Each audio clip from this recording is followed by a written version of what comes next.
Hi everyone, welcome to Puthusuvai. இன்னைக்கு நாம garlic எப்படி வீட்டில் ஈஸியாக வளர்த்துறதுன்னு பார்க்கலாம்.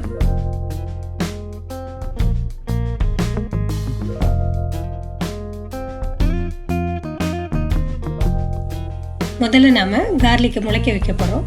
அதுக்காக ஒரு கப்பில் தண்ணி எடுத்திருக்கேன். அது கூடவே ஒரு கார்லிக்கும் எடுத்திருக்கேன். இந்த கார்லிக்கை தண்ணி மேலே இந்த மாதிரி வச்சுருங்க. 2-3 டேஸ்லேயே இந்த மாதிரி கார்லிக் முளைக்க ஆரம்பிச்சிடும். 1 வீக்லேயே கார்லிக் நல்லா வேர் விட்டு இந்த மாதிரி முளைச்சிடும்.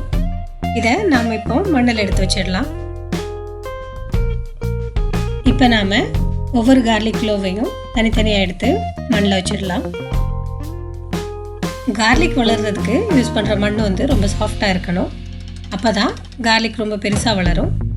மண் ரொம்ப ஹார்டாக இருந்துச்சுன்னா அது ஒழுங்காக வளராது. இதுக்கு நாங்கள் யூனிவர்சல் காம்போஸ்ட் தான் யூஸ் பண்ணியிருக்கோம்.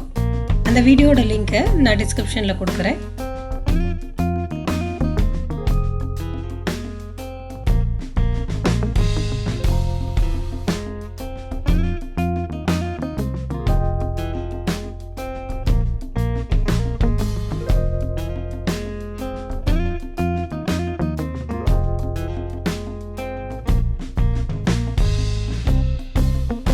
கார்லிக் ரெடி ஆகிறதுக்கு 5 to 6 months ஆகும்.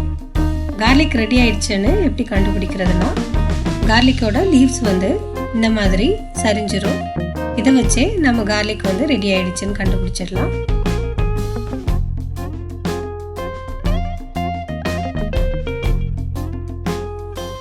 கார்லிக் எல்லாமே இப்போ பறித்து முடிச்சாச்சு. இதை நல்லா க்ளீன் பண்ணி 1 or 2 days வெளியே வச்சு நல்லா ட்ரை ஆனதும் இதை யூஸ் பண்ணிக்கலாம்.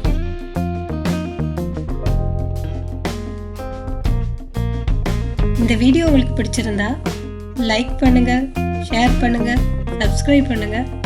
மறக்காம அந்த பெல் பட்டனையும் பிரஸ் பண்ணிடுங்க. தேங்க்ஸ் ஃபார் வாட்சிங்.